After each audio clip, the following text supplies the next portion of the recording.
Hello friends, welcome to Roy's Media. ഞാൻ advocate Anil Roy. ഇന്ന് നമ്മൾ ചേഞ്ച് ദി വോയിസിന്റെ രണ്ടാമത്തെ പാർട്ടാണ് പഠിക്കാൻ പോകുന്നത്. 26ാമത്തെ വീഡിയോ ആണ്. പക്ഷെ നമ്മൾ ഇന്ന് ചെയ്യാൻ പോകുന്നത് ചേഞ്ച് ദി വോയിസിന്റെ രണ്ടാമത്തെ ഭാഗമാണ്. അപ്പൊ ചേഞ്ച് ദി വോയിസിന്റെ കാര്യം പറഞ്ഞപ്പോൾ ഞാൻ ആദ്യമേ പറയുണ്ടായി, നമുക്ക് തന്നിരിക്കുന്നത് ചേഞ്ച് ദി വോയിസ് എന്നാണ് ക്വസ്റ്റ്യനിലെങ്കിൽ മാത്രമാണ് നമ്മൾ ആദ്യത്തെ സ്റ്റെപ്പ് ചെയ്യേണ്ടത്. 2 സ്റ്റെപ്പിന്റെ കാര്യം ഞാൻ പറഞ്ഞു. ആദ്യമേ ഐഡന്റിഫൈ ചെയ്യേണ്ടത് ഏത് വോയിസിലാണ് ആ സെന്റൻസ് തന്നിരിക്കുന്നത് എന്നുള്ളതാണ്. രണ്ടാമത് നമ്മൾ ഐഡന്റിഫൈ ചെയ്യേണ്ടത് ആ സെന്റൻസിനകത്തുള്ള ടെൻസ് ഏതാണ്. അപ്പോൾ ഫസ്റ്റ് സ്റ്റെപ്പ് എന്ന് പറയുന്നത് ചേഞ്ച് ദി വോയിസ് എന്ന് പറയുമ്പോൾ ഫസ്റ്റ് സ്റ്റെപ്പ് എന്ന് പറയുന്നത് identifying the sentence to be in which voice. ശരി.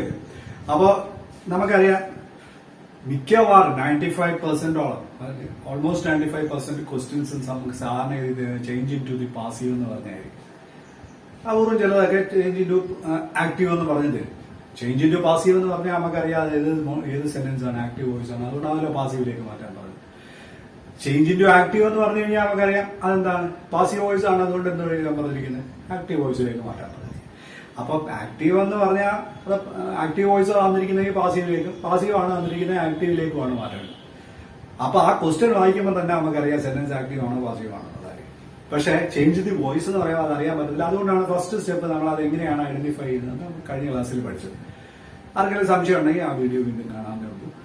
ഇന്ന് നമ്മൾ പറയാൻ പോകുന്നത് രണ്ടാമത്തെ പാർട്ടാണ്, ഐഡന്റിഫൈ ദി ടെൻസ്. അതായത് നമുക്ക് എപ്പോഴെങ്കിലും ഒരു വോയിസിനെ ചേഞ്ച് ചെയ്യണമെങ്കിൽ ആ ടെൻസ് അറിയാൻ വയ്യാതെ നമുക്ക് ചെയ്യാൻ പറ്റില്ല. എന്തുകൊണ്ടാണ്? ടെൻസ് ആണ് എന്ത് ചെയ്യുന്നത്, അതിന്റെ എല്ലാ കാര്യങ്ങളും റൂൾസ് എല്ലാം ഏത് റൂൾ അപ്ലൈ ചെയ്യണമെന്ന് നമ്മളോട് പറഞ്ഞു തരുന്നത് അതാണ്. ആ റൂൾസ് അറിഞ്ഞു കഴിഞ്ഞാൽ പിന്നെ നമുക്കൊരു പ്രയാസമില്ല. ഏതിനെ വേണമെങ്കിലും തരാം, എങ്ങനെ വന്നാലും നമുക്ക് അതിനെ കൺവേർട്ട് ചെയ്യാൻ പറ്റും. അപ്പൊ നമുക്ക് ഇന്ന് പ്രസന്റ് ടെൻസിനെ നമ്മൾ പഠിക്കും. അപ്പൊ ഇന്ന് നമ്മൾ ടെൻസും കൂടാണ് പഠിക്കുന്നത്. അപ്പൊ ടെൻസ് ഇന്ന് നമ്മൾ കവർ ചെയ്യും. ടെൻസിന്റെ പ്രസന്റ് ടെൻസ് ആണ് നമ്മൾ കവർ ചെയ്യാൻ പോകുന്നത്. ഇച്ചിരി ലെങ്തി ആയിരിക്കും, സാധാരണ ഇതിലുള്ളതിനേക്കാൾ ഇച്ചിരി ലെങ്തി ആയിട്ടുള്ള ഒരു വീഡിയോ ആയിരിക്കും. എന്താണെന്ന് വെച്ചാൽ ടെൻസ് ആണ് നമ്മുടെ ഇംഗ്ലീഷ് ലാംഗ്വേജിൽ നമ്മൾ ഏറ്റവും കൂടുതൽ പ്രാധാന്യം കൊടുത്ത് പഠിക്കേണ്ടതെന്ന് വെച്ചാൽ അത് എവിടെ ഉപയോഗിക്കും, എങ്ങനെ ഉപയോഗിക്കും, എന്തിനുപയോഗിക്കും എന്നൊക്കെ അറിയണമെന്നുണ്ടെങ്കിൽ നമ്മൾ അതിന് കൂടുതൽ പ്രാധാന്യം കൊടുക്കുക. അപ്പൊ ഇന്ന് നമുക്ക് ടെൻസ് എന്താണ് എന്ന് നോക്കാം. What is a tense? ടെൻസിന്റെ കാര്യം പറയുമ്പോൾ നിങ്ങൾ ആലോചിക്കേണ്ട ഒരു കാര്യം, നമ്മൾ ആദ്യമേ സെന്റൻസ് എന്ന് പറയുന്ന ഒരു ക്ലാസ് ഉണ്ട്. ഈ സെന്റൻസ് എടുത്തപ്പോൾ ഞാൻ പറയുന്നുണ്ട്, സെന്റൻസ് എന്ന് പറയുന്നത് what is a sentence? Sentence is a group of words.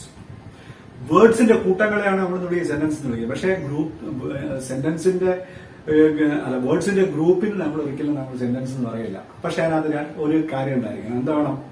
Sense complete ആയിരിക്കണം. സെൻസ് കംപ്ലീറ്റ് ആവുമ്പോൾ മാത്രമേ സെന്റൻസ് ആവൂ. പിന്നെ നമ്മളൊരു കാര്യം പറഞ്ഞു, ഒരു സെന്റൻസ് ഉണ്ടെങ്കിൽ അത് തീർച്ചയായിട്ടും അത് ടൈമിനെ കാണിക്കുന്നത്, ഒരു സമയത്തെ കാണിക്കുന്നത്. സമയത്തിനെയാണ് നമ്മൾ എന്ത് വിളിക്കുന്നത്, ടെൻസ് എന്ന് പറയുന്നത്. ശരിയല്ലേ? ഏത് സമയത്താണ് സംഭവിച്ചത്, അതിനകത്ത് ക്രിയ സംഭവിച്ചത് ഏത് സമയത്താണ് എന്ന് പറയുന്നതായിരിക്കും ആ സെന്റൻസ്. ഏത് ക്രിയ എടുത്ത് ഏത് സെന്റൻസ് എടുത്താലും ശരി തന്നെ അതിനകത്ത് ക്രിയ എപ്പോഴാണ് സംഭവിച്ചതെന്ന് തീർച്ചയായിട്ടും അത് പറയുന്നുണ്ടാവും. അതുകൊണ്ട് ടെൻസ് എന്ന് പറയുന്നത് വളരെ ഇമ്പോർട്ടന്റ് ആണ്. അതെങ്ങനെയാണ് ഉപയോഗിക്കുന്നത്, എങ്ങനെയാണ് കണ്ടുപിടിക്കുന്നത്, എങ്ങനെയാണ് ഉപയോഗിക്കുന്നത്, എന്തിനാണ് ഉപയോഗിക്കുന്നത്, അത് നമുക്ക് നോക്കാം. അപ്പൊ നമ്മളിവിടെ നോക്കാം, ടെൻസ് എന്ന് പറഞ്ഞാൽ എന്താണെന്ന് ആദ്യമേ നമുക്കറിയാം. It's A time. ശരിയല്ലേ? സമയത്തെ പറ്റി പറയാം. It's talking about time. അപ്പൊ ടൈമിനെ പറ്റി പറയുന്നുണ്ട് നമ്മൾ മനസ്സിലാക്കുക. ടെൻസ് എന്ന് പറയുന്നത് വി ഹാവ് 3 ടൈപ്സ്. ഏതൊക്കെയാ? പ്രസന്റ് ടെൻസ് ഉണ്ട്, പാസ്റ്റ് ടെൻസ് ഉണ്ട്, പിന്നെ നമുക്ക് ഫ്യൂച്ചർ ടെൻസ് ഉണ്ട്. ശരിയല്ലേ? അപ്പൊ 3 ടെൻസ് ആണ് നമ്മുടെ കയ്യിലുള്ളത്. പ്രസന്റ് ടെൻസ് ഉണ്ട്, പാസ്റ്റ് ടെൻസ് ഉണ്ട്, ഫ്യൂച്ചർ ടെൻസ് ഉണ്ട്. പ്രസന്റ് എന്ന് പറയുമ്പോൾ നമുക്കറിയാം ഇപ്പോഴത്തെ കാര്യമാണ് അത്. What ever is happening now. ശരിയല്ലേ? പ്രസന്റ് ടൈം അതല്ലേ, ഇപ്പൊ നടക്കുന്ന സംഭവങ്ങളെയാണ് നമ്മൾ പ്രസന്റ് ടെൻസ് പറയുന്നത്. കഴിഞ്ഞു പോയ കാര്യങ്ങളെയാണ് നമ്മൾ എന്ന് പറയുന്നത് പാസ്റ്റ് ടെൻസ്. വരാനിരിക്കുന്ന കാര്യങ്ങളെയാണ് നമ്മൾ എന്ന് വിളിക്കുന്നത് ഫ്യൂച്ചർ ടെൻസ് എന്ന് വിളിക്കുന്നത്. അപ്പൊ ഇത് 3 കാര്യങ്ങളാണ് നമുക്ക് പഠിക്കാനുള്ളത്. ഏതൊക്കെയാ? Present tense, past tense, future tense. Present tense is denoting all actions which is of the present, which is happening now. ശരി. പാസ്റ്റ് ടെൻസ് എന്താ? Past tense is denoting the works which have already happened, സംഭവിച്ചു കഴിഞ്ഞാൽ. And future tense is denoting something, some act or verb which is going to happen in the future. അപ്പൊ ഇത് 3 നമ്മൾ പഠിക്കാൻ പോകുന്നത്. പക്ഷെ ഇതിനകത്ത് നമ്മൾ പ്രസന്റ് ടെൻസ് മാത്രമേ ഇന്ന് പഠിക്കുന്നുള്ളൂ. We are only studying the present tense today. അപ്പൊ പാസ്റ്റ് ടെൻസ്, ഫ്യൂച്ചർ ടെൻസ് നമുക്ക് വേറെ ദിവസത്തേക്ക് മാറ്റിവെക്കാം. എങ്കിലും ഇതിനകത്ത് പൊതുവായിട്ട് കാണുന്ന 4 പിരിവുകളുണ്ട്. അതോടെ പറഞ്ഞിട്ടുണ്ട്. ഏത് ടെൻസ് എടുത്താലും പ്രസന്റ് ടെൻസ് എടുത്താലും പാസ്റ്റ് ടെൻസ് എടുത്താലും ഫ്യൂച്ചർ ടെൻസ് എടുത്താലും അതിനകത്ത് 4 പിരിവുണ്ട്. ഒന്നെന്ന് ആദ്യം തന്നെ നമ്മൾ പറയുന്നത് സിമ്പിൾ അല്ലെങ്കിൽ ഇൻഡെഫിനിറ്റ് എന്ന്. സിമ്പിൾ അല്ലെങ്കിൽ ഇൻഡെഫിനിറ്റ്. രണ്ടാമത്തേനെ നമ്മൾ പറയുന്നത് കണ്ടിന്യൂസ്. മൂന്നാമത്തേനെ നമ്മൾ പറയുന്നത് പെർഫെക്റ്റ്. നാലാമത്തേനെ നമ്മൾ പറയുന്നത് പെർഫെക്റ്റ് കണ്ടിന്യൂസ്. അപ്പൊ എല്ലാ ടെൻസിനും ഈ 4 പിരിവുകളും. പ്രസന്റ് ടെൻസിലാണെങ്കിൽ പ്രസന്റ് സിമ്പിൾ, അല്ലെങ്കിൽ പ്രസന്റ് ഇൻഡെഫിനിറ്റ്, അല്ലെങ്കിൽ സിമ്പിൾ പ്രസന്റ്, എങ്ങനെ വേണമെങ്കിലും പറയാം. Present continuous, present perfect, present perfect continuous. ശരിയല്ലേ? അതല്ല പാസ്റ്റ് ടെൻസ് ആണെങ്കിൽ പാസ്റ്റ് സിമ്പിൾ, അല്ലെ പാസ്റ്റ് ഇൻഡെഫിനിറ്റ്, അല്ലെ simple past, past continuous, past perfect, past perfect continuous. ഞാൻ ഈ സിമ്പിൾ ഇൻഡെഫിനിറ്റ് എന്നൊക്കെ തിരിച്ചു മറിച്ചൊക്കെ പറഞ്ഞ ഓർമ്മത്തിന്റെ കാര്യം തന്നെയാണ് പറഞ്ഞത്. ആകെ 4 തന്നെ ഉള്ളൂ. ഒന്നേ സിമ്പിൾ, അല്ലെ കണ്ടിന്യൂസ്, അല്ലെ പെർഫെക്റ്റ്, അല്ലെ പെർഫെക്റ്റ് കണ്ടിന്യൂസ്.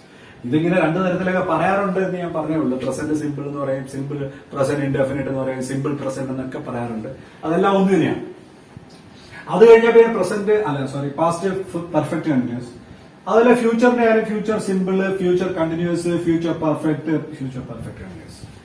ഇങ്ങനെ 4 വിധം പിരിവുകൾ. അതിൽ നമ്മൾ ഇന്ന് പഠിക്കാൻ പോകുന്നത് പ്രസന്റ് ടെൻസിന്റെ ഈ 4 പിരിവുകൾ. ഇനി നിങ്ങൾ ഒരു കാര്യം കൂടെ മനസ്സിലാക്കണം, ഇതിനകത്ത് എല്ലാത്തിനും ആക്റ്റീവ് വോയിസും പാസീവ് വോയിസും ഉണ്ട്. എല്ലാത്തിനും എന്ന് പറയുമ്പോൾ ചിലതിനില്ല. അത് ഏതൊക്കെയാണ് നമ്മൾ പഠിക്കുന്ന കൂട്ടത്തിൽ പഠിക്കും. എല്ലാത്തിനും ഉണ്ട്, പക്ഷെ ഇന്ന് ഉപയോഗത്തിലില്ല. എല്ലാത്തിനും പാസീവ് വോയിസ് ഉണ്ട്, പാസീവ് വോയിസ് ഇല്ലാതൊന്നുമില്ല. പക്ഷെ അത് ഇപ്പൊ വളരെ കാലങ്ങളായിട്ട് നമ്മൾ അതിനെ ഒന്നും ഉപയോഗിക്കുന്നില്ല. നമ്മുടെ ഉപയോഗത്തിലുള്ള ആക്റ്റീവ് വോയിസും പാസീവ് വോയിസും മാത്രം നമ്മൾ പഠിച്ചാൽ. അപ്പൊ ഏത് ടെൻസ് എടുത്താലും അതിനകത്ത് ആക്റ്റീവ് വോയിസും പാസീവ് വോയിസും ഉണ്ടെന്ന് മനസ്സിലാക്കുക. എന്നാൽ ചിലതൊക്കെ നമ്മളിപ്പോ ഉപയോഗിക്കുന്നില്ല, അതുകൊണ്ട് നമ്മളത് പഠിക്കുന്നില്ല. ഓക്കെ, അപ്പൊ നമുക്ക് ഇനി പഠിക്കാൻ പോകുന്നത് പ്രസന്റ് ടെൻസിനെ പറ്റിയാണ്. അപ്പൊ എന്താണ് ടെൻസ് എന്ന് നിങ്ങൾക്കറിയാം. Tense showing the time. ശരി, ടൈമിനെ കാണിക്കുന്നതാണ് ടെൻസ്. ഓക്കെ, ടെൻസ് 3 തരത്തിലുണ്ട്: present tense, past tense and future tense. ഓരോ ടെൻസിനെയും നമുക്ക് 4ആയിട്ട് തിരിക്കാം: simple, continuous, perfect, perfect continuous. ഇനി ഇതെങ്ങനെയാണ് ഇത് അങ്ങനെ ആവുന്നതെന്ന് ആദ്യം നമുക്ക് പഠിക്കാം. അത് പഠിച്ചു കഴിഞ്ഞാൽ പിന്നെ നമുക്ക് അടുത്തതിനകത്തോട്ട് പോവാൻ വളരെ എളുപ്പമായിരിക്കും.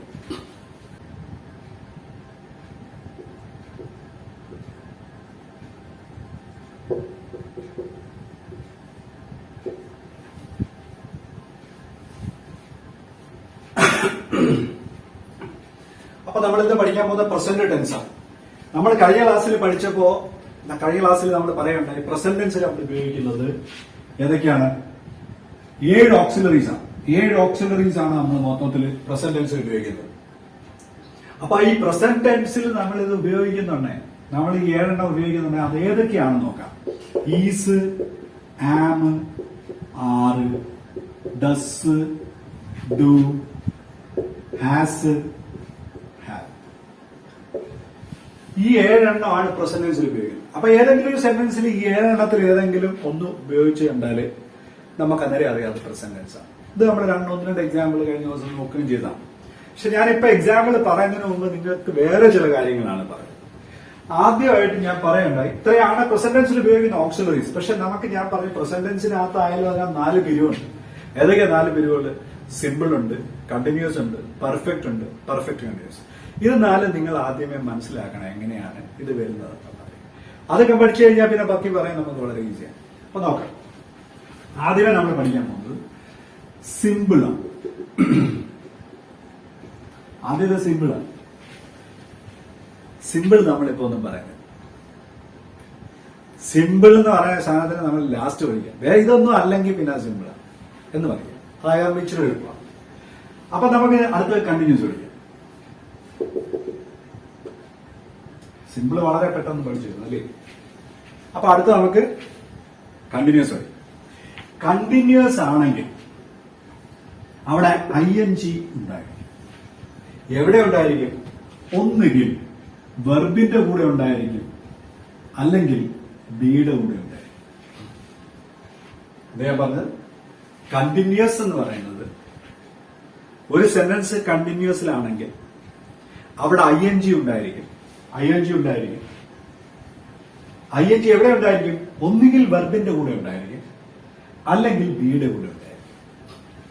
വെർബിന്റെ കൂടെയാണ് ഉള്ളതെങ്കിൽ നമ്മൾ അതിനെ ആക്റ്റീവ് വോയിസ് എന്ന് പറയും. ബിയുടെ കൂടെയാണ് ഉള്ളതെങ്കിൽ നമ്മൾ അതിനെ പാസീവ് വോയിസ് എന്ന് പറയും. അത് നമ്മൾ ചെയ്യുന്നുണ്ട്, നമുക്ക് പറഞ്ഞുതരാം. ഒരു ട്രിക്കാണ്, വളരെ ഈസി ആയിട്ട് നമുക്ക് ആക്റ്റീവ് വോയിസ് പാസീവ് വോയിസ് തിരിച്ചറിയാനുള്ളൊരു എളുപ്പ വഴി കൂടിയാണ്. ഞാൻ എന്താ പറഞ്ഞ, കണ്ടിന്യൂസ് ആണെങ്കിൽ എന്തുണ്ടായിരിക്കും? ING ഉണ്ടായിരിക്കും. പക്ഷെ ING രണ്ട് കണ്ടീഷൻ. ING വെറുതെ ING വരില്ല. ING വരുന്നത് ഒന്നുകിൽ വെർബിന്റെ കൂടെ ചേർന്ന് വരും, അല്ലെങ്കിൽ ബിയുടെ കൂടെ ചേർന്ന് വരും.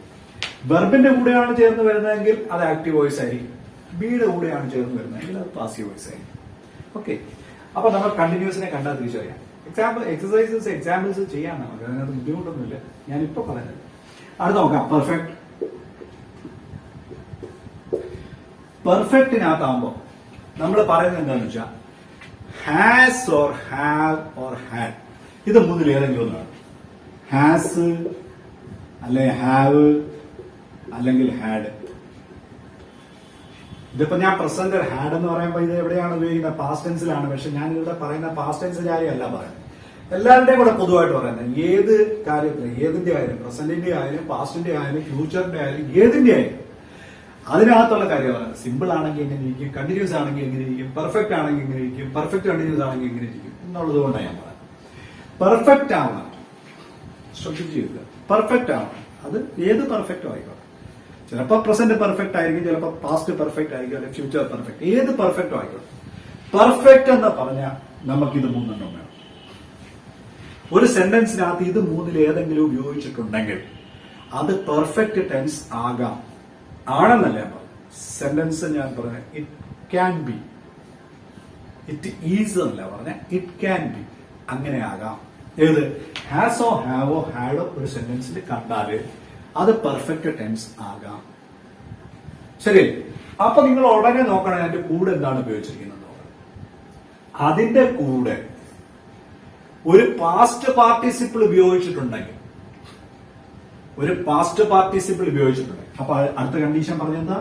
ഒരു പാസ്റ്റ് പാർട്ടിസിപ്പിൾ ഉപയോഗിച്ചിട്ടുണ്ടെങ്കിൽ, അല്ലെങ്കിൽ പാസ്റ്റ് പാർട്ടിസിപ്പിളിന് പകരം ഒരു ബീൻ ഉപയോഗിച്ചിട്ടുണ്ടെങ്കിൽ. അപ്പൊ എന്താ പറഞ്ഞ, ഹാസ് ഹാവ് ഹാഡ് കഴിഞ്ഞിട്ട് ഒരു പാസ്റ്റ് പാർട്ടിസിപ്പിളോ അല്ലെങ്കിൽ ബീനോ ഉപയോഗിച്ചിട്ടുണ്ടെങ്കിൽ നമുക്കതിനെ എന്ത് വിളിക്കാം? പെർഫെക്റ്റ് ടെൻസ് എന്ന് വിളിക്കാം. അപ്പൊ നമ്മുടെ കണ്ടീഷൻ ഇവിടെ ഇതാണ് പറഞ്ഞത്. പെർഫെക്റ്റ് എന്ന് പറയണമെങ്കിൽ നമുക്ക് ഹാസ് ഹാവ് ഹാഡ് പോരാ. അത് കഴിഞ്ഞാൽ പിന്നെ എന്ത് വേണം? ഒരു പാസ്റ്റ് പാർട്ടിസിപ്പിൾ വേണം. അതല്ല എങ്കിൽ, പാസ്റ്റ് പാർട്ടിസിപ്പിൾ അവിടെ ഇല്ലെങ്കിൽ അറ്റ്ലീസ്റ്റ് ഒരു ബീൻ എങ്കിലും വേണം. ഇതാണ് നമ്മുടെ കണ്ടീഷൻ. അപ്പൊ നമുക്ക് പെർഫെക്റ്റ് ടെൻസിനെ കണ്ടറിയാം. എങ്ങനെ കണ്ടറിയാം? ഫസ്റ്റ് കണ്ടീഷൻ, പെർഫെക്റ്റ് ടെൻസ് ആവാൻ രണ്ട് കണ്ടീഷനാണ് പറയുന്നത്. ഫസ്റ്റ് കണ്ടീഷൻ എന്ന് പറഞ്ഞാൽ എന്താണ്? ഹാസ് അല്ലെങ്കിൽ ഹാവ് അല്ലെങ്കിൽ ഹാഡ് വേണം, ഏതെങ്കിലും ഒന്ന് വേണം. അതിന്റെ കൂടെ പിന്നെ എന്ത് വേണം? ഒന്നീ പാസ്റ്റ് പാർട്ടിസിപ്പിൾ വേണം, അല്ലെങ്കിൽ ബീൻ വേണം. ഓക്കെ, അടുത്ത നമുക്ക് നോക്കാം പെർഫെക്റ്റ് കണ്ടിന്യൂസ് എങ്ങനെ വരും നോക്കാം. നമ്മൾ ഇതിന്റെ ആദ്യമേ എന്താ പറഞ്ഞു? പെർഫെക്റ്റ് എന്ന് പറഞ്ഞു കഴിഞ്ഞു. അപ്പൊ പെർഫെക്റ്റ് എന്ന് പറഞ്ഞാൽ ഉടനെ നമുക്ക് എന്താ എഴുതാം? ഹാസ് വേണം, അല്ലെങ്കിൽ ഹാവ് വേണം, അല്ലെങ്കിൽ ഹാഡ് വേണം. പെർഫെക്റ്റ് എന്ന് പറഞ്ഞപ്പോ ഇത് വേണം. ശരി, ഇനി എന്താ വേണം? കണ്ടിന്യൂസ് വേണം. കണ്ടിന്യൂസ് വരണമെങ്കിൽ എന്താ വേണം? ING ചേർക്കണം. ആരുടെ കൂടെ ING ചേർക്കണം? വെർബിന്റെ കൂടെ ചേർക്കണം, അല്ലെ ബിയുടെ കൂടെ ചേർക്കണം. നമ്മൾ കാര്യം ആലോചിക്കാം. പെർഫെക്റ്റ് കണ്ടിന്യൂസിന് ഒന്നിനും പാസീവ് വോയിസ് ഇല്ല, അതുകൊണ്ട് ബിയുടെ കൂടെ ING ചേർന്ന് വരത്തില്ല. അപ്പൊ നമ്മളിവിടെ പറഞ്ഞെന്താ? പ്രസന്റ് പെർഫെക്റ്റ് കണ്ടിന്യൂസ് എന്ന് പറയുമ്പോ, പ്രസന്റ് പെർഫെക്റ്റ് കണ്ടിന്യൂസ് എന്ന് പറയാം പാസീവ് ഇല്ല. അപ്പൊ ബിയുടെ കൂടെ നമ്മൾ ആലോചിക്കേണ്ട കാര്യമില്ല. പിന്നെ നമ്മൾ പറഞ്ഞെന്താ? ഹാസ്. പക്ഷെ ഒരു കാര്യം, നമ്മൾ കണ്ടിന്യൂസ് ആവണമെങ്കിൽ എന്ത് ചേർക്കണം? ING ചേർക്കണ്ടേ? ING ചേർക്കണം. അപ്പൊ ING ചേർക്കുന്നുണ്ടെങ്കിൽ നമ്മൾ എങ്ങനെ ചേർക്കും? നമ്മൾ ആലോചിച്ച് നോക്ക്. പാസ്റ്റ് പാർട്ടിസിപ്പിള് വരണ്ടേ? അപ്പൊ വെർബിന്റെ പാസ്റ്റ് പാർട്ടിസിപ്പിൾ വരണം. എന്നാല് പാസീവ് വോയിസ് ഇല്ല.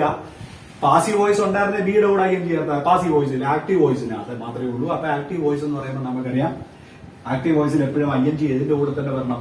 വെർബിന്റെ കൂടെ തന്നെ വരണം. ഇവിടെ വേറെ കണ്ടീഷൻ നമ്മൾ പറഞ്ഞ പാസ്റ്റ് പാർട്ടിസിപ്പിൾ വരണം, ബീന് ഇവിടെ വരാൻ പറ്റത്തില്ല. ശരിയല്ലേ? അപ്പൊ പാസ്റ്റ് പാർട്ടിസിപ്പിളും ഉണ്ട്. പാസ്റ്റ് പാർട്ടിസിപ്പിളും വെർബിന്റെ കൂടെയാണ് വരുന്നത്. എങ്ങനെയാണ് പാസ്റ്റ് പാർട്ടിസിപ്പിൾ കിട്ടുന്നത്? ഏതെങ്കിലും ഒരു വെർബിന്റെ കൂടെ നമ്മൾ ബീനെ ആഡ് ചെയ്യുമ്പോഴാണ് നമുക്ക് എന്ത് കിട്ടുന്നത്? Past participle. ഏതെങ്കിലും ഒരു വെർബിന്റെ കൂടെ ബീനെ ആഡ് ചെയ്യുമ്പോഴാണ് നമുക്ക് പാസ്റ്റ് പാർട്ടിസിപ്പിൾ.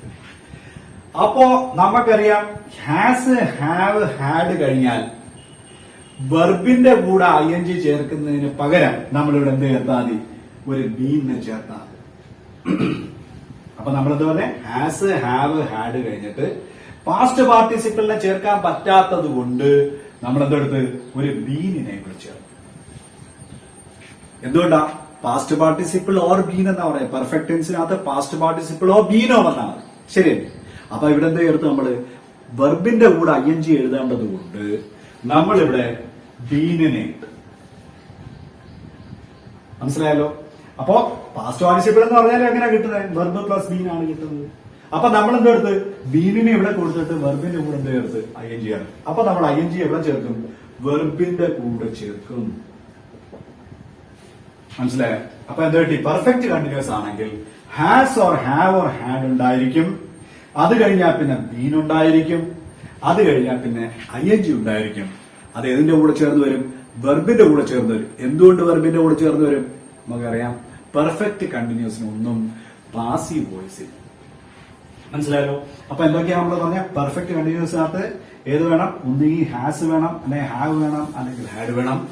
അത് കഴിഞ്ഞാൽ പിന്നെ ബീൻ എന്ന് എഴുതണം. എന്തുകൊണ്ടാണ്? നമ്മുടെ കണ്ടീഷൻ എങ്ങനെയാണ് പറയുന്നത്? Has or have or had വന്നാൽ ഒന്നുകിൽ അവിടെ ഒരു പാസ്റ്റ് പാർട്ടിസിപ്പിൾ വേണം, അല്ലെങ്കിൽ ബീൻ വേണം. അതുകൊണ്ട് നമ്മൾ ഇവിടുത്തെ ഉപയോഗിച്ചു ഹാസ് ഓർ ഹാവ് ഹാഡ് കഴിഞ്ഞപ്പോൾ നമ്മൾ എന്തെടുത്ത് വെർബിന്റെ കൂടെ നമ്മൾ ING ചേർക്കാൻ പോവാ. കണ്ടിന്യൂസ് ആക്കാൻ വേണ്ടിയിട്ട് വെർബിന്റെ കൂടെ ING ചേർക്കണം. അപ്പൊ നമുക്ക് വേറെ ഓപ്ഷൻ ഒന്നുമില്ല. എന്ത് ചേർക്കാവുന്നുള്ളൂ? ബീനെ ചേർക്കാവുന്നുള്ളൂ. നമ്മൾ ബീൻ ചേർക്കും. ശരി. വേറെ വിധത്തിൽ പറയുകയാണെങ്കിൽ has or have or had എന്ന് പറയുന്നത് കഴിഞ്ഞാൽ പാസ്റ്റ് പാർട്ടിസിപ്പിൾ ആണ് എഴുതേണ്ടത്. പാസ്റ്റ് പാർട്ടിസിപ്പിൾ എഴുതാൻ പറ്റുന്നില്ലെങ്കിലാണ് നമ്മൾ എന്തെടുക്കുന്നത്? ബീൻ എഴുതുന്നത്. പക്ഷെ പാസ്റ്റ് പാർട്ടിസിപ്പിൾ എന്ന് പറയുന്ന സാധനം എന്ന് പറയുന്നത് യഥാർത്ഥത്തിൽ എന്താണ്? വെർബ് പ്ലസ് ബീൻ ആണ്. അപ്പം അതിനകത്ത് വെർബിനെ INGയുടെ കൂടെ കൊടുത്ത് ബീൻ എടുത്ത് വിടുകയാണ്. ഇങ്ങനെ വിചാരിച്ചാലും മതി. അതല്ലാന്നുണ്ടെങ്കിൽ അത്രയും കോംപ്ലിക്കേറ്റഡ് ആയിട്ട് ചിന്തിക്കുക പോകുന്നില്ല. ഡയറക്റ്റ് ആയിട്ട് ചിന്തിക്കുകയാണെങ്കിൽ നമുക്ക് എങ്ങനെ പറയാം? പെർഫെക്റ്റ് കണ്ടിന്യൂസിന് has or have or had കഴിഞ്ഞാല് നമുക്ക് ബീൻ ചേർക്കണം. ബീൻ ചേർത്ത് കഴിഞ്ഞിട്ട് വേണം വെർബിന്റെ കൂടെ ING. ഏത് കണ്ടീഷൻ വേണമെങ്കിൽ നിങ്ങൾക്ക് പഠിക്കാം. എന്തുകൊണ്ടാണ് അത് പിരിവ് വരുന്നത് എന്നുള്ളത് മാത്രം പറഞ്ഞതേ ഉള്ളൂ. ഏറ്റവും എളുപ്പത്തിൽ പഠിക്കാനാണെങ്കിൽ ഇങ്ങനെ പഠിച്ചാൽ മതി. Perfect continuous has or have or had ഇതിലേതെങ്കിലും ഒന്ന് വന്നെങ്കിൽ പെർഫെക്റ്റ് കണ്ടിന്യൂസ് ആവത്തുള്ളൂ. എന്താ വെച്ചാൽ പെർഫെക്റ്റ് എന്ന് പറയുന്ന ടേമിനകത്ത് എന്തുണ്ട്? Has or have or had ഉണ്ട്. അത് കഴിഞ്ഞാൽ പിന്നെ എന്തുണ്ട്? നമുക്കൊരു പാസ്റ്റ് പാർട്ടിസിപ്പിൾ ചേർക്കണം. പെർഫെക്റ്റ് ആവണമെങ്കിൽ നമുക്ക് അതിനകത്തൊരു പാസ്റ്റ് പാർട്ടിസിപ്പിൾ ചേർക്കണം. അതുകൊണ്ട് നമ്മൾ എന്തെടുത്ത് വെർബിനെ നമുക്ക് ING ചേർക്കാനായിട്ട് ഉപയോഗിക്കണം. അതുകൊണ്ട് വെർബിനെ അങ്ങ് മാറ്റിയാൽ പകരം നമ്മൾ എന്തെടുത്ത് ബീനെ ചേർത്തു. അത് കഴിഞ്ഞ് വെർബിന്റെ കൂടെ ING ചേർത്തു. വെർബിന്റെ കൂടെ എപ്പോഴെങ്കിലും ING വന്നാൽ നമുക്കറിയാം അത് കണ്ടിന്യൂസ് ആണ്, ആക്റ്റീവ് വോയിസും ആണ്. ശരി. വെർബിന്റെ കൂടെ ING ചെയ്യുമ്പോ എന്താണെന്നറിയാം?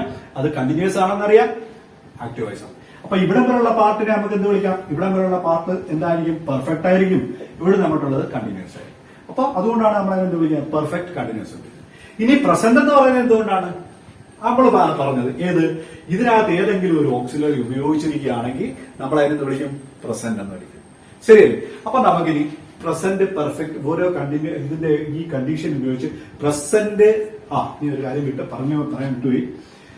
അതായത് ഇത് മുതൽ ഇപ്പൊ നമുക്കറിയാം കണ്ടിന്യൂസ് അറിയാം, പെർഫെക്റ്റ് അറിയാം, പെർഫെക്റ്റ് കണ്ടിന്യൂസ് അറിയാം.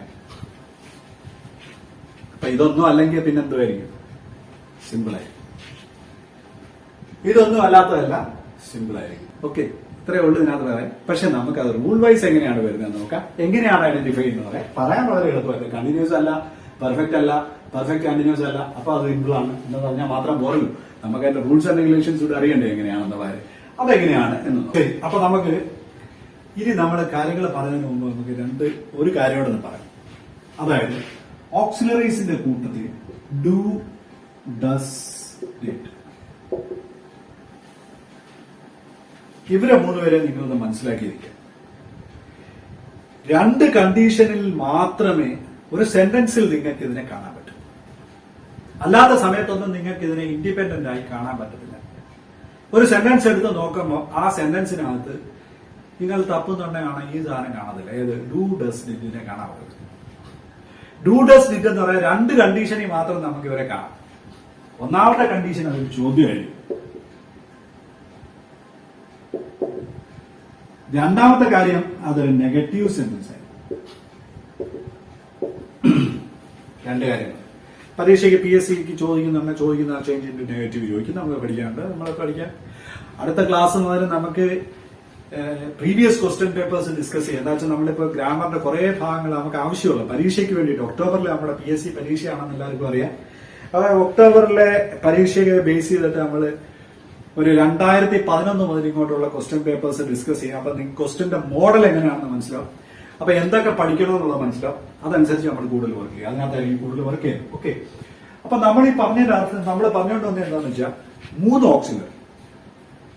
നമ്മൾ മൊത്തം പറഞ്ഞത് എത്ര? 24 ഓക്സിലറി. അതിൽ നിന്ന് മോഡൽസിനെ നമ്മൾ തൽക്കാലത്തേക്ക് ഒന്ന് മാറ്റിവെച്ചു. ബീനെ തൽക്കാലം ഒന്ന് മാറ്റിവെച്ചു. പിന്നെ നമ്മൾ 7 എണ്ണം ഉണ്ട്, 11 എണ്ണം ഉണ്ട്. അതിൽ 7 എണ്ണം നമ്മൾ പ്രസന്റ് ടെൻസിൽ ഉപയോഗിക്കുമെന്ന് പറഞ്ഞു, 4 എണ്ണം പാസ്റ്റ് ടെൻസിൽ വരുന്നത്. പാസ്റ്റ് ടെൻസിനെ നമുക്ക് ഇങ്ങോട്ട് മാറ്റിവിടാം. പിന്നെ ബാക്കി നമ്മുടെ എത്ര ഉണ്ട്? 7 എണ്ണം. എന്തിനാ? പ്രസന്റ് ടെൻസിന്റെ ഒരു 7 എണ്ണം ഉണ്ട്. അപ്പൊ ആ 7 എണ്ണത്തിൽ 2 ഉള്ളൂ. ഇവിടെ പാസ്റ്റ് ടെൻസിനകത്തുള്ള ഒരാളെയും കൂടി ഇങ്ങോട്ട് എടുക്കാം. ഏതാ? Do, does. ഇത് 2 പ്രസന്റ് ടെൻസിലെയാണ്. ഡിഡ് എന്ന് പറയുന്ന പാസ്റ്റ് ടെൻസിലാണ്. ഇവരെ 3 പേരെയും കൂടെ നമുക്ക് ഒരുമിച്ച് ഒന്ന് പഠിച്ചു നോക്കാം. എന്താ വെച്ചാൽ ഇവരുടെ 3 പേരുടെ ഒരു പ്രത്യേക ക്വാളിറ്റി ഉള്ളത് കൊണ്ടാണ് ഇവരെ ആദ്യം ഇത് മനസ്സിലാക്കിയിരിക്കുന്നത്. അതായത് ഈ 2 തരത്തിലല്ലാത്ത സെന്റൻസിൽ എപ്പോഴെങ്കിലും നിങ്ങൾ നോക്കിയാൽ ഈ ഡു, ഡസ്, ഡിഡിനെ നമുക്ക് കാണാൻ പറ്റത്തില്ല. അതിനകത്ത് ഞാൻ പറഞ്ഞു ഡു, ഡസ് എന്താണ്? പ്രസന്റ് ടെൻസ് ആണ്. ഡിഡ് എന്ന് പറയുന്നത് പാസ്റ്റ് ടെൻസ് ആണ്. ഇത് പ്രസന്റ് ആണ്, ഇത് പാസ്റ്റ് ആണ്. അപ്പൊ ഇവര് 3 പേരുടെയും പൊതുവായ ഒരു നേച്ചറാണ്. അതായത് നമ്മൾ ഇവരെ തപ്പി നടന്നാൽ കാണൂല്ലോ സെന്റൻസ്. അപ്പൊ അതുകൊണ്ട് കാണാം. ഏത് കണ്ടീഷനില്? ചോദ്യം. Did you take my book? Does he go to school? ചോദ്യം അതല്ല. ആ സ്കൂളിൽ പോകാറുണ്ടോ? നിങ്ങൾ എന്റെ ബുക്ക് എടുത്തോ? ശരി, ഇതെല്ലാം ചോദ്യങ്ങളാണ്. ചോദ്യത്തിൽ I don't want any explanation. I don't, do not വന്നപ്പോ അതെന്തായിട്ട് മാറി? നെഗറ്റീവായിട്ട് മാറി. അപ്പൊ സെന്റൻസ് നെഗറ്റീവ് ആണെങ്കിലോ സെന്റൻസ് ക്വസ്റ്റ്യൻ ആണെങ്കിലോ നമുക്ക് ഇവരെ വേറെ കാണാൻ പറ്റും. ഇവരെ 3 പേരെയും നമുക്ക് അതിനകത്ത് കാണാൻ പറ്റും. ശരിയല്ലേ? He doesn't write in his book. അവന്റെ ബുക്കിൽ ഒന്നും എഴുതാറില്ല. ശരിയല്ലേ? He doesn't write in his book. അപ്പൊ നമുക്കറിയാം അവിടെ ഡസിന്റ് എന്ന് വന്നു. ഡസിന്റ് ഇന്റ് എന്ന് പറയുമ്പോൾ നമുക്കറിയാം നോട്ട് വന്നു. നോട്ടിന്റെ ഷോർട്ട് ഫോം ആണ് ഇന്റ്. അപ്പൊ ഡസിന്റ് എന്ന് പറയുമ്പോൾ എന്ത് കിട്ടി? നോട്ട് വന്നു. നോട്ട് വന്നപ്പോ സെന്റൻസ് എന്തായിട്ട് മാറി? നെഗറ്റീവായിട്ട്. അപ്പൊ ഒരു നെഗറ്റീവ് സെന്റൻസിനകത്ത് നമ്മൾ ഉപയോഗിക്കുകയാണെങ്കിൽ ഡസിനെ നമുക്ക് കാണാം. അതല്ലെങ്കിൽ ഒരു ക്വസ്റ്റ്യൻ നോക്കുകയാണെങ്കിൽ അതിനകത്ത് നമുക്ക് ഈ ഡു, ഡസ്, ഡിഡിനെ നമുക്ക് കാണാൻ പറ്റും. അത് നിങ്ങൾ മനസ്സിലാക്കാം. അപ്പൊ അതല്ലെങ്കിൽ എന്ത് സംഭവിക്കുന്നു എന്നുള്ളതാണ് നമ്മൾ ഇനി അടുത്തതായിട്ട് പഠിക്കാൻ പോകുന്നത്. അതല്ലാത്തൊരു കണ്ടീഷനിൽ എന്താണ് സംഭവിക്കുന്നത് നമ്മൾ നോക്കാം. അതായത് ഡു, ഡസ്, ഡിഡ് ഒരു സെന്റൻസിനകത്ത് വരികയാണെങ്കിൽ ഇത് വെർബിന്റെ കൂടെ മെർജ് ആവും. ഇത് വെർബിന്റെ കൂടെ ചേരും. അപ്പൊ എന്ത് സംഭവിക്കാൻ നോക്കാം. ഏതെങ്കിലും ഒരു വെർബിന്റെ കൂടെ നമ്മൾ ഡൂവിനെയാണ് ചേർക്കുന്നതെങ്കിൽ ആ വെർബിൽ ഒരു മാറ്റവും സംഭവിക്കത്തില്ല. വെർബിന്റെ കൂടെ നമ്മൾ ഡസ് ആണ് ചേർക്കുന്നതെങ്കിൽ അത് ഒന്നുകിൽ ആ വെർബിന്റെ കൂടെ നമ്മൾ യെസ് എന്ന് ചേർക്കും, അല്ലെങ്കിൽ യെസ് എന്ന് ചേർക്കും. അപ്പൊ ഞാൻ എന്താ പറഞ്ഞേ? വെർബിന്റെ കൂടെ നമ്മൾ ഡു ആണ് ചേർക്കുന്നതെങ്കിൽ ആ വെർബിന് യാതൊരു മാറ്റവും സംഭവിക്കത്തില്ല. വെർബിന്റെ കൂടെ ഡസ് ആണ് ചേർക്കുന്നതെങ്കിൽ നമ്മൾ എന്താ പറഞ്ഞിരിക്കുന്നത്? ഒന്നുകിൽ ആ വെർബിന്റെ കൂടെ നമ്മൾ എസ് എന്ന് എഴുതും, അല്ലെങ്കിൽ ഈ എസ് എന്ന് എഴുതും. നോക്കാം. വെർബ് നമുക്ക് എഴുതാം റൈറ്റ് എന്ന് എഴുതാം. റൈറ്റിന്റെ കൂടെ നമ്മൾ ഡു ചേർത്താൽ എന്ത് പറ്റും? ഒരു മാറ്റമില്ല. റൈറ്റ് ആയിട്ട് തന്നെ. പക്ഷെ റൈറ്റിന്റെ കൂടെ നമ്മൾ ഡസ് ആണ് ചേർക്കുന്നതെങ്കിൽ എന്ത് പറ്റും? അത് റൈറ്റ്സ് എന്നായിട്ട് മാറും. അപ്പൊ നമ്മളിവിടെ എന്ത് ചേർത്ത്? യെസ് ചെയ്യാം. ശരിയല്ലേ? അപ്പോ യെസ് എന്ന് തന്നെ ചേർക്കണമെന്ന് നിർബന്ധമില്ല. യെസ് എന്നോ ES എന്നോ ഏത് വേണമെങ്കിലും ചേർക്കാം. അപ്പൊ മനസ്സിലായി. അപ്പോ ഞാൻ എക്സാമ്പിൾസ് എഴുതാൻ പോകുന്നില്ല, അതൊക്കെ നിങ്ങൾക്ക് അറിയാവുന്നതായിരിക്കും. നമ്മൾ കാര്യങ്ങൾ പറഞ്ഞു പോവാം. അടുത്ത നമ്മൾ വെർബിന്റെ കൂടെ നമ്മൾ ഡിഡ് ചേർക്കുന്നു എന്ന് വെക്കാം. ഡിഡ് ചേർത്ത വെർബ് എന്തുമായിട്ട് മാറും? അതിന്റെ പാസ്റ്റ് ടെൻസ് ആയിട്ട് മാറും. അപ്പോ ഏതെങ്കിലും ഒരു വെർബ് പാസ്റ്റ് ടെൻസിലാണ് എഴുതിയിരിക്കുന്നതെങ്കിൽ നമ്മൾ എന്ത് വിചാരിച്ചോണം? അതിനകത്ത് എന്തോ അടങ്ങിയിട്ടുണ്ട്? ഡിഡ് ഉണ്ട് എന്ന് വിചാരിച്ചോണം. പാസ്റ്റ് ടെൻസ് എന്ന് പറഞ്ഞാൽ നമുക്ക് എങ്ങനെ എഴുതാം? റൈറ്റിന്റെ പാസ്റ്റ് ടെൻസ് എന്താണ്? റോട്ട്. അപ്പോ ഏതെങ്കിലും ഒരു വെർബിനകത്ത് ഡു, ഡസ്, ഡിഡിന്റെ പ്രത്യേകത എന്താ വെച്ചാൽ it cannot be seen separately in a sentence. It is always seen along with the verb. വെർബിന്റെ കൂടെയാണ് അത് കാണുന്നത്. There will be some kind of a change that is occurring within the verb. വെർബിനകത്ത് ചില വ്യത്യാസങ്ങൾ ഉണ്ടാവും. എന്താണ് വ്യത്യാസം? ഒരിടത്ത് വ്യത്യാസമില്ല യഥാർത്ഥത്തിൽ. ആ ബേസ് വെർബ് എങ്ങനെയാണോ അങ്ങനെ തന്നെ ഇരിക്കും. എങ്ങനെയാണെങ്കിൽ if you are adding a do to the verb there will be no change. But if you are adding does to a verb you will have to add either yes or yes. ശരിയല്ലേ? അതല്ല നിങ്ങൾ വെർബിന്റെ കൂടെ did ആണ് ചേർക്കുന്നതെങ്കിൽ the verb will get converted to its past tense.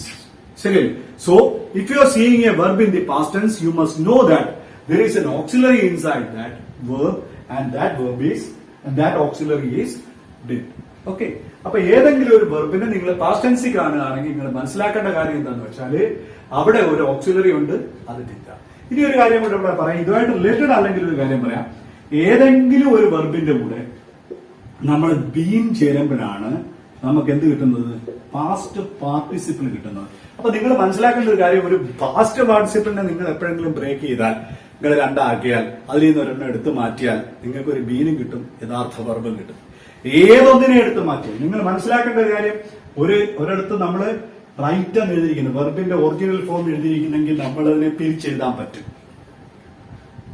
പക്ഷെ ആ സെന്റൻസിനകത്ത് ഒരു auxiliary ഉണ്ടെങ്കിൽ വെർബിനെ പിരിച്ചെഴുതാൻ പാടില്ല. ഒരു വെർബിന് ഒരു ഓക്സിലറി ഇല്ലാത്ത ഒരു സെന്റൻസ് ആണ്, അവിടെ വെർബ് മാത്രമേ ഉള്ളെങ്കിൽ നിങ്ങൾ മനസ്സിലാക്കേണ്ട ഒരു കാര്യം എന്ന് പറഞ്ഞാൽ ആ വെർബിനകത്താണ് അവിടുത്തെ ഓക്സിലറി ഇരിക്കുന്നത്. എന്താ വെച്ചാൽ every sentence must have one auxiliary. ഒരു സെന്റൻസ് ഉണ്ടോ, സെന്റൻസിനകത്ത് ഓക്സിലറി ഉണ്ടായിരിക്കണം. എന്തുകൊണ്ടാ? ഒരു സെന്റൻസിനും ടൈമിനെ കാണിക്കാതിരിക്കാൻ പറ്റില്ല. ടൈമിനെ ഇൻഡിക്കേറ്റ് ചെയ്യണമെങ്കിൽ നമുക്ക് എന്ത് വേണം? ഓക്സിലറി വേണം. So every sentence will have an auxiliary. Auxiliary will be present to your eyes or it will be hidden in the verb. ഒന്നുകിൽ അത് വെർബിനകത്ത് ഒളിഞ്ഞിരിക്കുമായിരിക്കും, അല്ലെങ്കിൽ നിങ്ങൾക്ക് കാണാൻ കഴിയുന്ന വിധത്തിൽ തന്നെ അവിടെ ഉണ്ടായിരിക്കും. അപ്പൊ കാണാൻ കഴിയാത്ത വിധത്തിൽ ഇരിക്കുന്ന മൂന്നെണ്ണേ ഉള്ളൂ. ഏതൊക്കെയാ? Do, does, did. അതാണ് ഞാൻ പറഞ്ഞത്. ഇതിനകത്ത് ബീനെ ഞാൻ പറഞ്ഞു, ബീനെ നമ്മൾ സെപ്പറേറ്റ് ആയിട്ട് മാറ്റി വെച്ചതുകൊണ്ടാണ് ബീന് വലിയ പ്രാധാന്യമായിട്ട് ഞാൻ പറയാത്തത്. But you should know that when there is A verb in the past participle there is a being inside that verb. അത് നിങ്ങൾ മനസ്സിലാക്കിയിരിക്കുന്നു. എവിടെയെങ്കിലും നിങ്ങൾ പാസ്റ്റ് പാർട്ടിസിപ്പിളിലുള്ള ഒരു വെർബിനെ കണ്ടാല് ആ വെർബിനകത്ത് ബീൻ ഉണ്ട് എന്നുള്ള കാര്യം നിങ്ങൾ മനസ്സിലാക്കിയിരിക്കുന്നു. ഇത്രയും കാര്യം മനസ്സിലായല്ലോ. ഇനി നമുക്ക് നോക്കാം. ഇനി നമുക്ക് ഇത്രയും കാര്യങ്ങൾ നിങ്ങൾ മനസ്സിലായി. ഡു, ഡസ്, ഡിഡ് ആ ഒരു വെർബിനകത്ത് എങ്ങനെയാണ് വരുന്നത് എന്നുള്ളത് നിങ്ങൾക്ക് മനസ്സിലായി.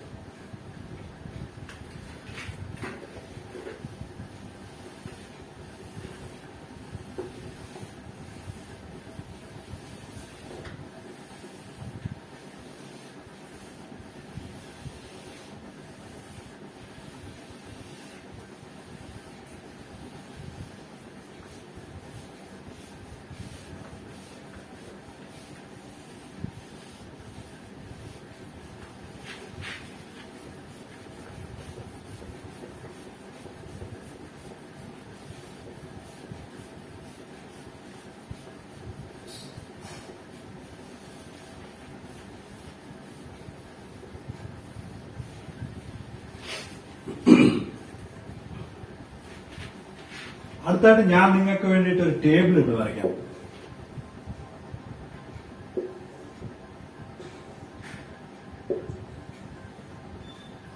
ഫസ്റ്റ് ടേബിൾ നമ്മളിപ്പോ പഠിക്കുന്നത് പ്രസന്റ്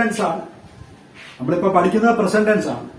പ്രസന്റ് ടെൻസിനകത്ത് നമുക്കറിയാം ആദ്യത്തേതാണ് പ്രസന്റ് സിമ്പിൾ അല്ലെങ്കിൽ സിമ്പിൾ പ്രസന്റ്.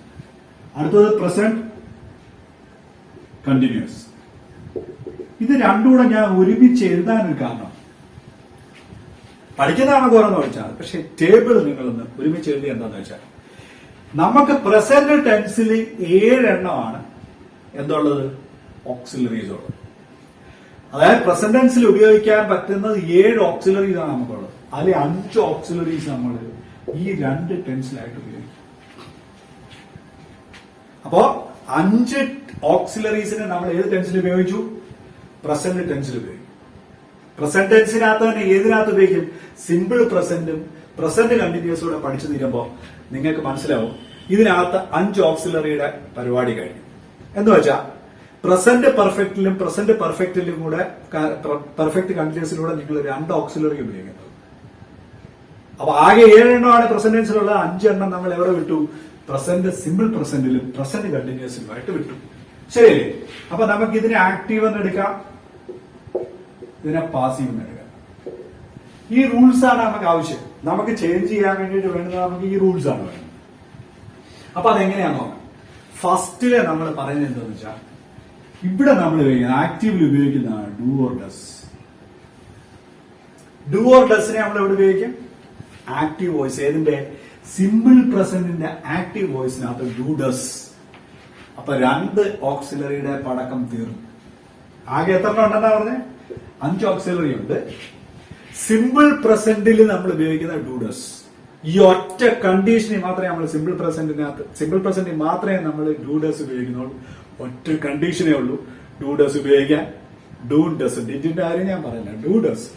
ഡു ഡസിന് ഉപയോഗിക്കാൻ ഒറ്റ കണ്ടീഷനേ ഉള്ളൂ, സിമ്പിൾ പ്രസന്റിന്റെ ആക്റ്റീവ് വോയിസിലാണ്. അപ്പൊ ഏതെങ്കിലും ഒരു സെന്റൻസിനകത്ത് ഡസോ ഡുവോ ഉപയോഗിച്ചിട്ടുണ്ടെങ്കിൽ അപ്പോഴേ വിചാരിച്ചോണം എന്താണ് അത്? സിമ്പിൾ പ്രസന്റിന്റെ ആക്റ്റീവ് വോയിസ് ആണ്. ഇപ്പൊ നമ്മൾ നേരത്തെ പറഞ്ഞ റൂളൊന്നും ഇല്ലാതെ തന്നെ ആക്റ്റീവ് വോയിസ് പറയാം. ഇപ്പം ശരിയല്ലേ? അന്നേരം ഞാൻ പറയണ്ടായി നമുക്ക് അല്ലാതെയും പറയാൻ പറ്റും എന്ന് ഞാൻ അന്നേരം പറയണ്ടായി. ശ്രദ്ധിച്ചു നോക്കിയാൽ ക്ലാസ് ഒന്നുകൂടെ കേട്ട് നോക്കിയാൽ ഞാൻ അന്നേരം പറയും നിങ്ങൾ അല്ലാതെയും പറയും, പക്ഷെ ഇതൊക്കെ പഠിച്ചു കഴിഞ്ഞാൽ പറയുമെന്ന് ഞാൻ പറഞ്ഞു. അപ്പൊ ഞാൻ പറയുന്നത് വെച്ചാൽ ഡു ഡസ് വരികയാണെങ്കിൽ അത് സിമ്പിൾ പ്രസന്റിന്റെ ആക്റ്റീവ് വോയിസ് ആയി. ഡു ഡസിന്റെ കൂടെ പിന്നെ എന്ത് മാത്രമേ വരത്തുള്ളൂ? വെർബ് മാത്രമേ വരുന്നുള്ളൂ. ഡു ഡസ് മാത്രമായിട്ടല്ല വരുന്നത്, ഡു ഡസ് മാത്രമായിട്ട് വേണേലും വരാം, പക്ഷെ വെർബ് ഉണ്ടായി. വെർബ് എന്ന് പറയുന്ന സാധനം എന്താണ്? ആ വെർബ് എന്ന് പറയുന്നത് എന്താ ഇങ്ങനെ വരും. ചില കണ്ടീഷനിൽ നമ്മൾ വെർബ് ഉണ്ടായിരിക്കണമെന്നില്ല, പക്ഷെ വെർബിനെ സബ്സ്റ്റിറ്റ്യൂട്ട് ചെയ്ത് ചില സാധനങ്ങൾ ഉണ്ടായിരിക്കും. അതെന്തോന്ന് ഞാൻ പിന്നെ പറഞ്ഞു. അപ്പൊ ശ്രദ്ധിച്ചിരിക്കാം. അപ്പൊ ഡു ഡസ് വെർബിന്റെ കൂടെ ചേർന്ന് വന്നാൽ അത് സിമ്പിൾ പ്രസന്റ് ആക്റ്റീവ് വോയിസ് ആണ്. ഇനി നമ്മൾ 2 എണ്ണം പോയി, 5 എണ്ണമാണ് ആകെ ഉള്ളത്. 2 എണ്ണം പോയി. ഏതൊക്കെയാണ് 5 എണ്ണം എന്നറിയാലോ? ഈസ്, ആം, ആർ, പിന്നെ ഡസ്, ഡു, ഹാസ്, ഹാവ്. അതിൽ ഹാസ്, ഹാവ് ഞാൻ പറഞ്ഞു perfect continuous, perfect tense, perfect കണ്ടിന്യൂസിന് വേണ്ടിയിട്ട് വിട്ടുവരാൻ. അതുകൊണ്ട് നമുക്ക് അതിനെപ്പറ്റി ഇവിടെ സംസാരിക്കാം. നമുക്ക് ഇവിടെ ഏതൊക്കെ ഉള്ളൂ? Do does, do does, is, am. ശരി, ഇത്രയേ ഉള്ളൂ. അതിൽ ഡു ഡസ് നമ്മുടെ പോയി കഴിഞ്ഞു. ഇനി നമുക്കുള്ളത് ഈസ്, ആം, ആർ. ഇത് 3 എടുത്ത് ഉപയോഗിക്കാം.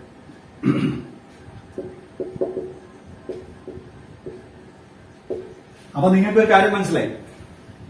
ഈസ് ഉപയോഗിച്ചാലും ആം ഉപയോഗിച്ചാലും ആർ ഉപയോഗിച്ചാലും പ്രസന്റ് ടെൻസ് ആണ്, പക്ഷെ 3 കണ്ടീഷനിൽ വരാം. ശരിയല്ലേ? ഏതൊക്കെയാ 3 കണ്ടീഷൻ? ഒന്നുകിൽ പ്രസന്റ് സിമ്പിൾ പ്രസന്റിന്റെ പാസീവ് വോയിസിൽ വരാം. പിന്നെ നമ്മൾ എന്ത് പറഞ്ഞ പ്രസന്റ് കണ്ടിന്യൂസിന്റെ ആക്റ്റീവ് വോയിസിൽ വരാം, പ്രസന്റ് കണ്ടിന്യൂസിന്റെ പാസീവ് വോയിസിൽ. 3 കണ്ടീഷനിൽ വരാം. ഡൂഡസ് ഒറ്റ കണ്ടീഷനുകൾ വളരെ ഈസി. കണ്ട ഉടനെ നമുക്ക് പറയാം എന്താണ്? Simple present active voice. പക്ഷെ ഈ സാമാർ കണ്ടാൽ നമുക്ക് പ്രസന്റ് ആണെന്ന് അറിയാം, പക്ഷെ എന്താ അത് സിമ്പിൾ പ്രസന്റ് ആണോ, പ്രസന്റ് കണ്ടിന്യൂസ് ആണോ, പ്രസന്റ് കണ്ടിന്യൂസിന്റെ ആക്റ്റീവ് ആണോ, പ്രസന്റ് കണ്ടിന്യൂസ് പാസീവ് ആണോ എന്ന് പറയാൻ പറ്റില്ല. അപ്പൊ ഈ സാമാർ is an indication of the present tense, but it cannot tell you whether it is in the passive voice of the simple present or the active or passive voice of the present continuous. അത് അറിയണമെങ്കിൽ നമ്മൾ എന്താ വേണം? ബാക്കി ഭാഗം കൂടെ നമ്മൾ നോക്കണം. നിങ്ങൾ ആദ്യമേ മനസ്സിലാക്കുക, ഇതിനകത്ത് ഈ സാമാറിന്റെ കൂടെ ഒരു പാസ്റ്റ് പാർട്ടിസിപ്പിൾ മാത്രമാണ് വന്നിരിക്കുന്നത്. അതായത് ഈ സാമാറിന്റെ കൂടെ പാസ്റ്റ് പാർട്ടിസിപ്പിൾ മാത്രമാണ് വന്നിരിക്കുന്നത്. മനസ്സിലാക്കുക, പാസീവ് വോയിസിൽ പാസ്റ്റ് പാർട്ടിസിപ്പിളിനെ ഒഴിവാക്കി ഒന്നും ചെയ്യാൻ പറ്റത്തില്ല. Past participle will be there. Passive voice ആണോ? പാസ്റ്റ് പാർട്ടിസിപ്പിൾ ഉണ്ട്. അതുകൊണ്ട് നമ്മൾ പറയും ഈ സാമാറിന്റെ കൂടെ എന്ത് വന്നു? പാസ്റ്റ് പാർട്ടിസിപ്പിൾ ആണ് വന്നിരിക്കുന്നത്. ഈ സാമാർ എന്ന് പറയുന്ന 3 കണ്ടീഷനിലേ വരുള്ളൂ. ഈ സാമാറിലെ പാസ്റ്റ് പാർട്ടിസിപ്പിൾ മാത്രമാണ് വന്നിരിക്കുന്നതെങ്കിൽ അതെന്തായിരിക്കും? സിമ്പിൾ പ്രസന്റിന്റെ പാസീവ് വോയിസ് ആയിരിക്കും. ഇനി നമ്മൾ ആലോചിച്ച് നോക്കാം, പ്രസന്റ് കണ്ടിന്യൂസ് ആലോചിക്കാം. എന്നിട്ട് ഞാൻ വീണ്ടും ഒന്നുകൂടെ പറയാം. പ്രസന്റ് കണ്ടിന്യൂസ് ആലോചിച്ച് നോക്കിയേ. പ്രസന്റ് കണ്ടിന്യൂസ് ആണെങ്കിൽ എന്ത് വേണം? ING വേണം. അപ്പൊ ഇവിടെ ING വേണം വേണ്ടേ? കണ്ടിന്യൂസ് ആണെങ്കിൽ ING എന്തായാലും വേണം. ആക്റ്റീവ് വോയിസ് ആണെങ്കിൽ ING ആരുടെ കൂടെ ആയിരിക്കും? വെർബിന്റെ കൂടെ ആയിരിക്കും. പാസീവ് വോയിസ് ആണെങ്കിൽ ആരുടെ കൂടെ ആയിരിക്കും? ബിയുടെ കൂടെ ആയിരിക്കും. ഇനി നമുക്ക് അത് എന്തുകൂടെ വേണം? പാസീവ് വോയിസ് ആകണമെങ്കിൽ എന്ത് വേണം? പാസ്റ്റ് പാർട്ടിസിപ്പിളും കൂടെ വേണം. ശരിയല്ലേ? അപ്പോ നമ്മളൊന്ന് ആലോചിച്ച് നോക്കാം. ഇനി നമുക്കിത് കണ്ടു കഴിഞ്ഞാൽ ഒരു പ്രയാസവും ഇല്ലാതെ നിങ്ങൾക്ക് ഈ ടെൻസുകൾ രണ്ടും പറയാൻ പറ്റും. പ്രസന്റ് സിമ്പിളിന്റെ ആക്റ്റീവ് ഏതാന്ന് പറയാൻ പറ്റും, പ്രസന്റ് സിമ്പിളിന്റെ പാസീവ് ഏതാന്ന് പറയാൻ പറ്റും, പ്രസന്റ് കണ്ടിന്യൂസിന്റെ ആക്റ്റീവ് ഏതാന്ന് പറയാൻ പറ്റും, പ്രസന്റ് കണ്ടിന്യൂസിന്റെ പാസീവ് ഏതാണെന്ന് പറയാൻ പറ്റും. എങ്ങനെ പറയാമെന്ന് ആലോചിച്ച് നോക്കാം. നമ്മളിവിടെ ഉപയോഗിക്കുന്നത് 5 ഓക്സിലറീസ് ആണ് പ്രസന്റ് ടെൻസിന്റെ ഈ രണ്ട് ടേബിളിന് വേണ്ടിയിട്ട് നമ്മൾ ഉപയോഗിക്കുന്നത്. ശരിയല്ലേ? പ്രസന്റ് ടെൻസിന്റെ ഈ രണ്ട് ടെൻസ് ഏതൊക്കെയാ? സിമ്പിൾ പ്രസന്റും പ്രസന്റ് കണ്ടിന്യൂസിനും വേണ്ടി നമ്മൾ ഉപയോഗിക്കുന്ന 5 ഓക്സിലറീസ് ഏതൊക്കെയാ? Does, do, is, am, R.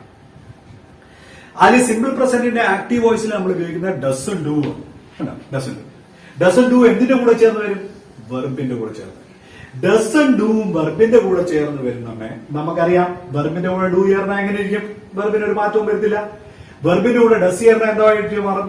അതൊന്നുകിൽ S അല്ലെങ്കിൽ ഇ എസ് ചേർന്നുള്ള ഒരു വെർബായിട്ട് മാറും. അപ്പൊ ഒരു വെർബിന്റെ കൂടെ എസ്ഒ ഇ എസ്ഒ ചേർന്നിട്ടുണ്ടെങ്കിൽ നമുക്ക് അന്നേരം അറിയാം അതിനകത്ത് എന്തുകൊണ്ട് ഡസ് ഉണ്ടെന്ന് അറിയാം. ഒരു വെർബ് അതിന്റെ കറക്റ്റ് ഫോമിലാണ് എഴുതിയിരിക്കുന്നത് നമുക്കറിയാം അത് ഡു ഉണ്ടെന്ന് അറിയാം. ശരിയല്ലേ? അപ്പോ ഈ ഒറ്റ കണ്ടീഷൻ മാത്രമേ നമ്മൾ ഡസ് ഡു ഉപയോഗിക്കത്തുള്ളൂ. അതോടുകൂടി 5 എണ്ണത്തിൽ 2 ഓക്സിലറി നമ്മൾ മാറ്റി. ഇനി നമ്മുടെ കയ്യില് 3 ഓക്സിലറി ഉണ്ട്. Is, am, R. ഈസിനെ, ആമിനെ, ആറിനെ 3 കണ്ടീഷനിൽ ഉപയോഗിക്കാം. എന്താണ് ഞാൻ പറഞ്ഞത്?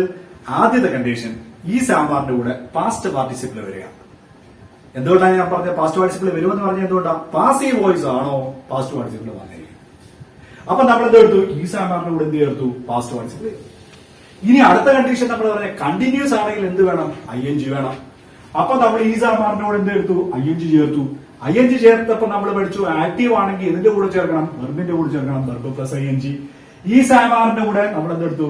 പാസീവ് വോയിസ് ആണെങ്കിൽ ING ചേർക്കണം, പക്ഷേ കണ്ടിന്യൂസ് ടെൻസിൽ ING ചേർക്കണം. പക്ഷേ നമുക്ക് വെർബിന്റെ കൂടെ ചേർക്കാൻ പറ്റത്തില്ല. വെർബ് എന്തിലേക്ക് മാറ്റും? നമ്മൾ പാസ്റ്റ് പാർട്ടിസിപ്പിൾ ആയിട്ട് മാറ്റും. അതുകൊണ്ട് നമ്മൾ എന്തെടുക്കുന്നത്? ബിയുടെ കൂടെയാണ് അവിടെ എന്ത് ചേർക്കുന്നത്? ING ചേർക്കുന്നത്. ശരിയല്ലേ? പക്ഷെ പാസ്റ്റ് പാർട്ടിസിപ്പിൾ എന്തായാലും ഉണ്ടായേ പറ്റൂ. എന്തുകൊണ്ട്? The sentence is in the passive voice. മനസ്സിലായല്ലോ? അപ്പൊ ഈ റൂള് വരെയുള്ള കാര്യങ്ങൾ നിങ്ങൾ കൃത്യമായിട്ട് മനസ്സിലാക്കിയിട്ടുണ്ടെങ്കിൽ നമുക്ക് അടുത്ത ക്ലാസ്സിൽ നമുക്ക് ഈ ടെൻസിന്റെ ഉപയോഗം എന്താണെന്നും ഇതെങ്ങനെയാണ് ഉപയോഗിക്കുന്നതെന്നും ഇതനുസരിച്ചുള്ള എക്സസൈസസ് നമ്മൾ അടുത്ത ക്ലാസ്സിൽ ചെയ്യും. ഇത്രയും കാര്യങ്ങൾ നല്ലപോലെ മനസ്സിലായി കാണാം. എല്ലാം കൂടെ ഒരു ക്ലാസ്സിൽ പഠിച്ചു കഴിഞ്ഞാൽ കുഴഞ്ഞു പോകും. അതുകൊണ്ട് നമ്മൾ അതെല്ലാം കൂടെ ഒരു ക്ലാസ്സിൽ പഠിക്കുന്നില്ല. ഇന്ന് നമ്മൾ പഠിച്ചത് സിമ്പിൾ പ്രസന്റും പ്രസന്റ് കണ്ടിന്യൂസിന്റെ മാത്രമുള്ള റൂൾസ് ആണ്. ആപ്ലിക്കേഷൻ നമ്മൾ ചെയ്തില്ല. നാളത്തെ ക്ലാസ്സിൽ നമുക്ക് ആപ്ലിക്കേഷൻ ചെയ്യാം. ഇത്രയും കാര്യങ്ങൾ നല്ലപോലെ മനസ്സിലായി കാണും എന്ന് വിശ്വസിച്ചുകൊണ്ട് നിർത്തുന്നു. നമസ്കാരം.